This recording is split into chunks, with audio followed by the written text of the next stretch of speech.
Olá a todos, vamos aqui começar a nossa segunda aula da ENOR sobre imóveis rurais. É um prazer estar com vocês aqui novamente. E vamos iniciar tratando da função social do imóvel rural, com alguns aspectos históricos importantíssimos ligados ao tema.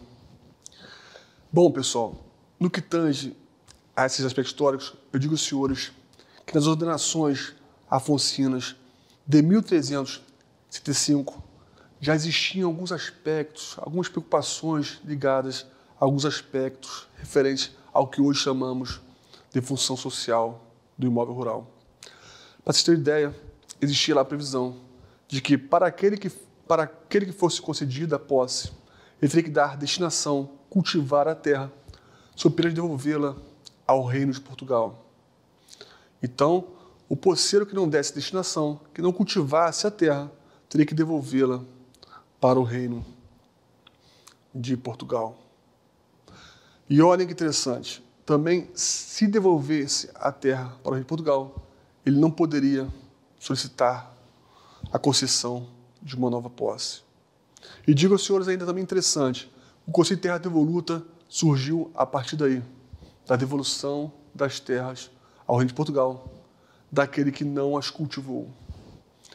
Já as ordenações afoncinas, além da questão relativa à devolução das posses e à impossibilidade de solicitar nova posse, existia a previsão de um prazo de 5 anos para que o reino de Portugal fizesse a fiscalização a respeito desse cultivo. Se verificado que em 5 anos que esse possuidor não cultivou a terra, ele também tinha que devolver e não poderia solicitar uma nova posse. Mas uma questão muito interessante também nessas mesmas ordenações manuelinas diz respeito a uma preocupação ligada ao bem-estar social. Já existia, então, uma preocupação ligada ao bem-estar social. Se ficasse comprovado que eventual concessão de uma posse não iria gerar um bem-estar para a coletividade, aquela posse não era concedida. Então vejam que nas ordenações manuelinas já existia uma preocupação ligada ao bem-estar social. Já as ordenações filipinas, de 1603, repetiram as mesmas regras das ordenações manuelinas. Tá bom? Então, importantes questões históricas ligadas a alguns aspectos da função social, à época das chamadas Seis Marias. No que tange às cartas constitucionais, digo aos senhores que a Carta Brasileira de 1934 foi a primeira a prever alguns aspectos ligados à função social e trazia a nomenclatura bem-estar social. Então vejam que a Constituição de 34 foi a primeira Constituição a falar na função social, mas trazendo o termo bem-estar social. Já o termo função social do imóvel rural surgiu com a Lei 4504, com o chamado Estatuto da Terra. Então, a Lei 4504 foi a primeira norma a trazer o termo função social do imóvel rural para o nosso ordenamento jurídico. E está em vigor até hoje.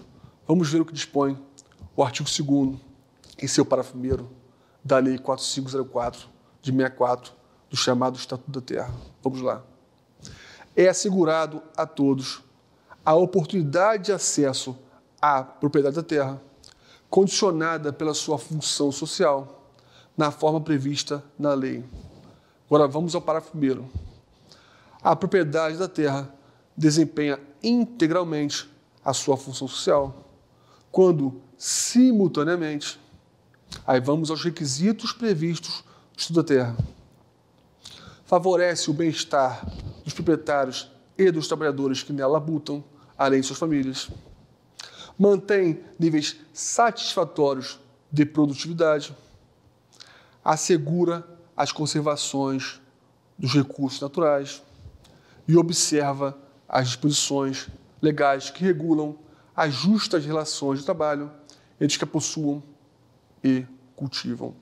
Uma redação parecida com a atual da 186 da Constituição, mas reparem que aqui não tinha previsão das questões ligadas a preservação do meio ambiente.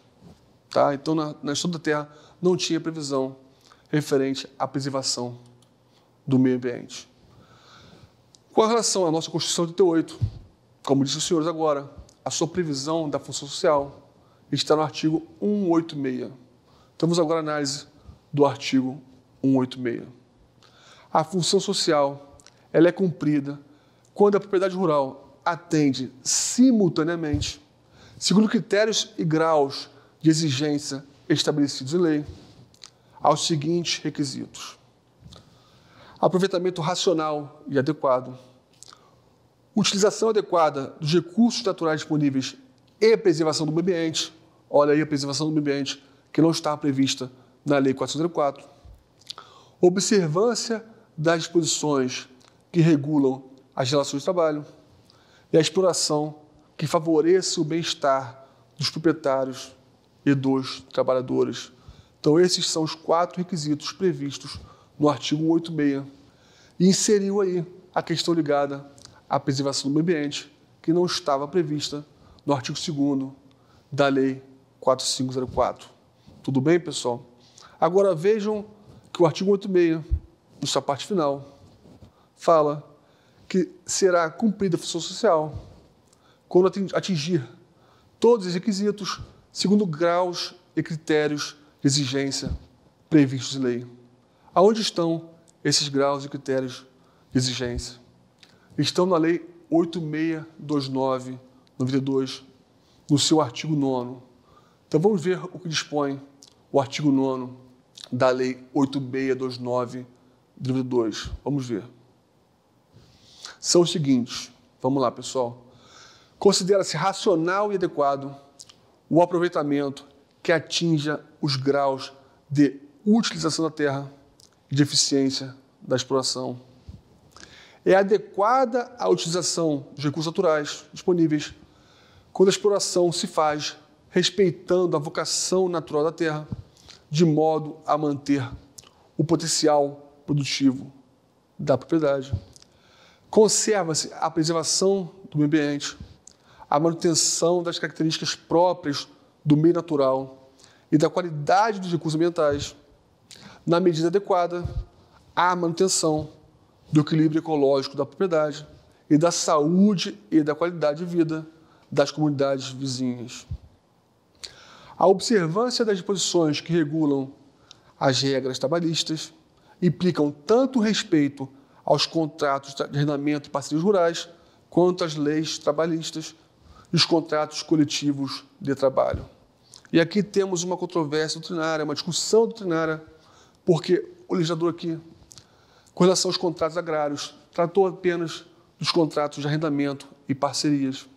A doutrina diz que deveriam alcançar também eventuais contratos agrários típicos e atípicos, além dos contratos de arrendamento e parcerias.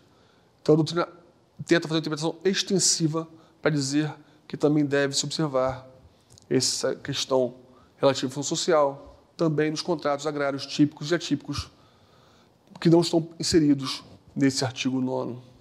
Tá? E, por fim, a exploração que favorece o bem-estar dos proprietários e trabalhadores rurais é a que objetiva o atendimento das necessidades básicas dos que trabalham na terra, que observa as normas de segurança do trabalho e não provoca conflitos e tensões sociais.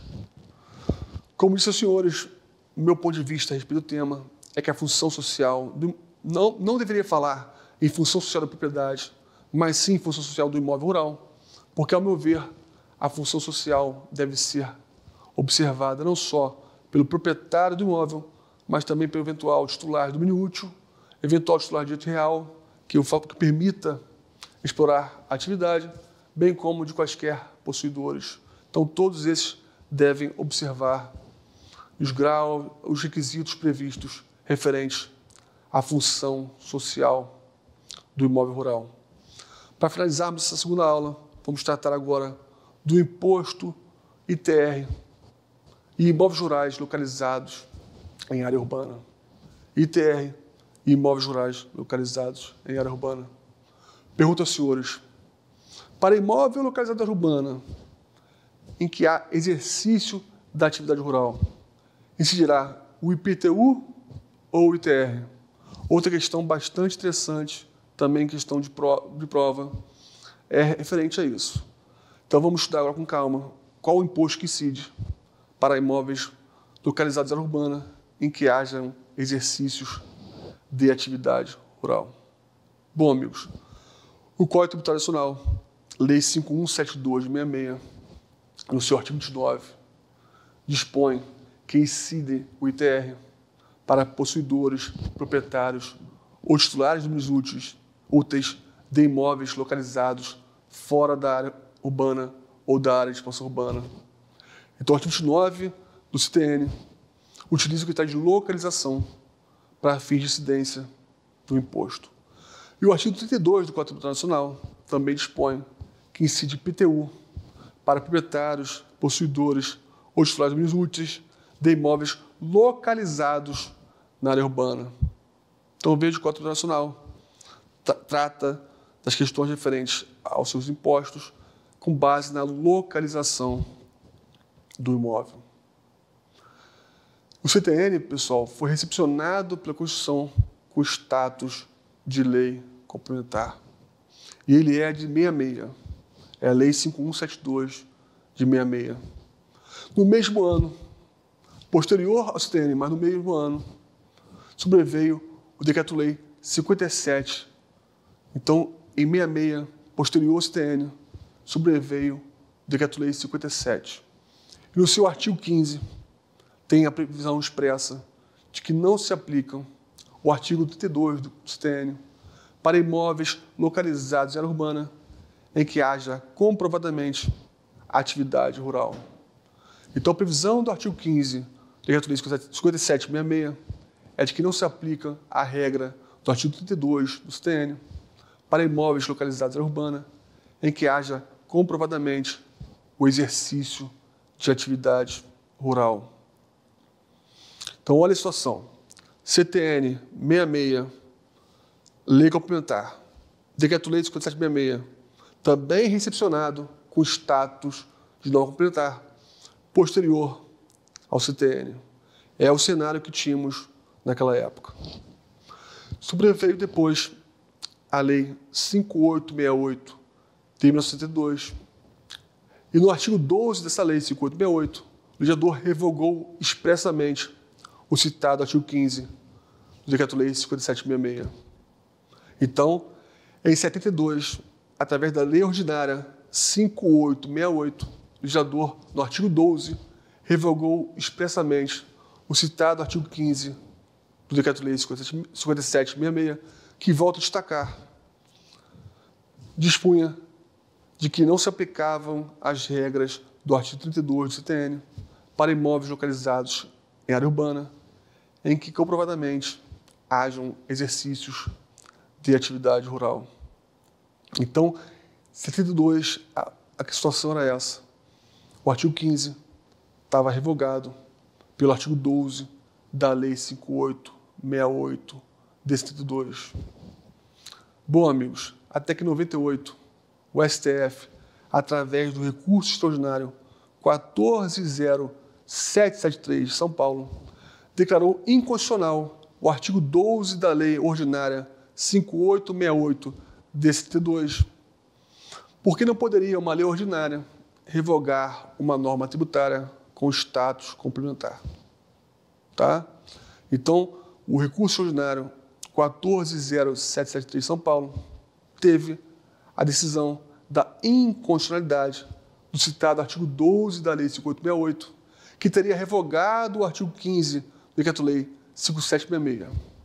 Então, voltou a essa questão referente a de que imóveis localizados na área urbana em que comprovadamente havia exercício de atividade rural deveriam incidir o ITR e não o IPTU, afastando a aplicação da regra do artigo 32 do CTN, incidindo aí a regra do artigo 15 do Decreto-Lei 5766. Por fim, o STJ, em recurso especial 1.112.646 de São Paulo, acabou com esse lema, entendendo que se aplica, sim, o artigo 15 do Decreto-Lei 5766. Então, a posição atual do STJ, recurso especial 1.112.646 de São Paulo, é no sentido de que, para imóveis localizados na área urbana em que comprovadamente haja exercícios das frutas rurais, deve-se de um ITR, aplicando-se a regra do artigo 15 do Decreto-Lei 5766. Tá bom, amigos? Vamos aqui acabando a segunda aula e na terceira aula continuaremos com o estudo sobre os imóveis rurais. Um abraço e até a próxima aula.